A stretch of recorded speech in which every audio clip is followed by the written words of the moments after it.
उड़ीसा में ये भीड़ देखकर क्या कहेंगे, क्योंकि इस बार जो नारे लगे हैं 10 साल के कार्यकाल में कितना भरोसा है कि पिछले रिकॉर्ड टूटेंगे।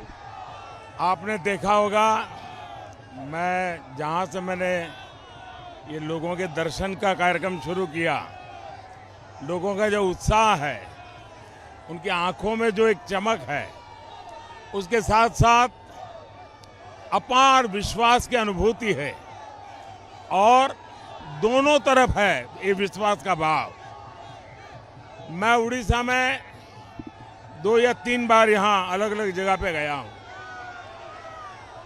इस प्रकार का जुनून, इस प्रकार का उत्साह बहुत ही कम देखा जा सकता है। लैंग्वेज का प्रॉब्लम होने के बावजूद भी मैंने देखा कि जो एक दिल का कनेक्ट है, मनों का भाव है, वो पूरी तरह जुड़ चुका है।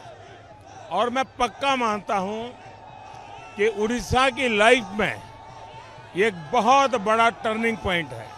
गठबंधन की बात हुई थी, बना नहीं। इस बार कितना भरोसा है कि सीट और आंकड़े बढ़ जाएंगे उड़ीसा में? हम पहले भी 2 अलग अलग दल ही रहे हैं, हम इसके पूर्व भी अलग अलग ही चुनाव लड़े हैं। मुद्दों के आधार पर संसद में हमें समर्थन मिलता रहा है, लेकिन असेंबली में हमारा हमेशा उनके साथ संघर्ष रहा है।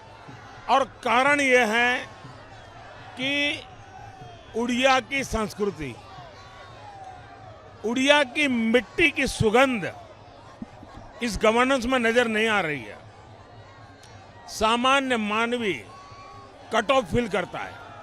इवन राजा महाराजाओं के जमाने में भी जनता से कोई कनेक्ट होता था, यहाँ कोई कनेक्ट नहीं है। ऐसी स्थिति में भारतीय जनता पार्टी का दायित्व है जन सामान्य से जुड़ करके उड़िया नागरिकों की आशा आकांक्षाओं को पूरा करना। और भारतीय जनता पार्टी लगातार संघर्ष कर रही है और लंबे संघर्ष के बाद उड़िया भारतीय जनता पार्टी का कमल खिलाने के लिए प्रतिबद्ध हो चुका है। मैं अगर बंगाल की बात करूं तो एक जमाने में कोलकाता आर्थिक राजधानी रहा। आप ये मानते हैं कि घुसपैठ और बाकी सारे मुद्दों ने और वोट बैंक की राजनीति ने उसे पीछे कर दिया? बंगाल पहले एक प्रकार से देश की आर्थिक राजधानी हुआ करता था। इस देश में जितने भी सामाजिक आर्थिक परिवर्तन आए, कई शताब्दियों तक बंगाल ने उसका नेतृत्व किया है। और बंगाल की क्षमता पर आज भी मेरा भरोसा है, बंगाल के नौजवानों की क्षमता पर आज भी मेरा भरोसा है। लेकिन गलत नीतियों के कारण, गलत नेतृत्व के कारण, पहले लेफ्ट के कारण, बाद में टीएमसी के कारण, और कांग्रेस ने तो बेड़ा गर्क करके ही रखा था। इन लोगों ने 50 साल में इसको तबाह करके रखा हुआ है। जिस प्रकार से वोट बैंक की राजनीति हो रही है, ममता जी पार्लियामेंट में जब थी, जिन मुद्दों को लेकर के पार्लियामेंट में वो पेपर उछालती थी, आज उन्हीं मुद्दों को वो सरेंडर हो गई है और वो उसके लिए एक बहुत बड़ी सोने की खान जैसा बन गया है। ये जो ममता जी में बदलाव आया है, वो बंगाल का आदमी स्वीकार नहीं कर सकता है। वो मौके की तलाश में है। और मैं देख रहा हूं कि पिछले असेंबली के चुनाव में हमें सिंगल डिजिट में थे, हम 80-85 पर पहुंच गए। लोकसभा में इस बार मैं क्लीन स्वीप देख रहा हूं, उड़ीसा में भी, पश्चिम बंगाल में भी। विपक्ष के मुख्यमंत्री जेल जा रहे हैं, फिर उनको बेल मिल जा रही है। आरोप लगाते हैं कि मोदी जी अपनी एजेंसीज का इस्तेमाल करते हैं विपक्ष को शांत रखने या पीछे रखने के। इस देश में अकेले ईडी की मैं बात करूं तो ईडी के जितने केसेस हुए हैं उसमें सिर्फ 3% पॉलिटिशियन है, 97% ब्यूरोक्रेट्स हैं, ड्रग माफिया हैं, गन रनर है, लैंड माफिया है, सैंड माफिया है, ये लोग हैं। सिर्फ 3% पॉलिटिशियन है। दूसरा, जो नोटों के ढेर निकल रहे हैं वो तो सीधा साधा सबूत है और वो पॉलिटिशियनों के यहाँ से निकलते। और नोटों के ऐसे ढेर निकलते हैं, चाहे पश्चिम बंगाल हो, चाहे झारखंड हो या अन्य राज्य हो। बैंक के मशीन नोटे गिनते गिनते हांफने लग जाते हैं।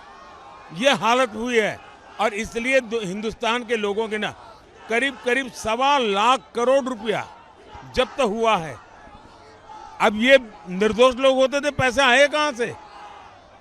जब आप विपक्ष की बात कर रहे हैं तो विपक्ष ये कहता है कि विकास की अगर इतनी भरोसा है तो फिर धर्म और धर्म के नाम पर आरक्षण की बात क्यों की जाती है? हमने नहीं की है।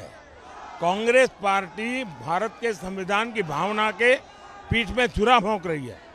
बाबा साहब आम्बेडकर ने जो कहा था उसे उल्टा कर रही है। वे धर्म के आधार पर आरक्षण करने जा रहे हैं।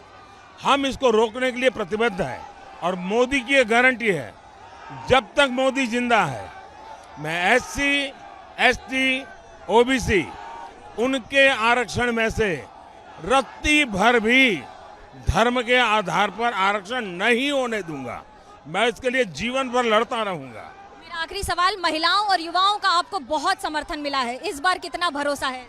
ऐसा है कि समाज के सभी वर्गों का और देश के सभी भूभाग से अपार जन समर्थन है। ये मेरा सौभाग्य है कि माताओं बहनों का मुझ पर विशेष कृपा रही है और मैं तो मानता हूँ माताएं बहनें सिर्फ वोट नहीं, वो मेरा रक्षा कवच है। वो मेरे लिए हमेशा मन्नत करती है। और गांव की किसी गरीब महिला जिसने मुझे कभी देखा नहीं, जिसने मेरा नाम नहीं सुना है, आप पूछोगे तो पूरा नाम मालूम नहीं है, अकेला मोदी पता है, क्या हूं मैं वो भी पता नहीं, वो कहती है कि दिल्ली में मेरा एक बेटा बैठा है। जीवन में इससे बड़ा संतोष क्या हो सकता है? 4 जून को रिजल्ट आएगा, मोदी जी उस दिन क्या कर रहे होंगे? 4 जून को हिंदुस्तान के पॉलिटिकल इतिहास में सबसे ज्यादा विक्रम के साथ भारतीय जनता पार्टी और एनडीए का विजय होगा। बड़ा दिलचस्प है मुकाबला। कैमरा पर्सन सूरज पांडे के साथ मनोज्ञा लोईवाल, ओडिशा, एबीपी न्यूज।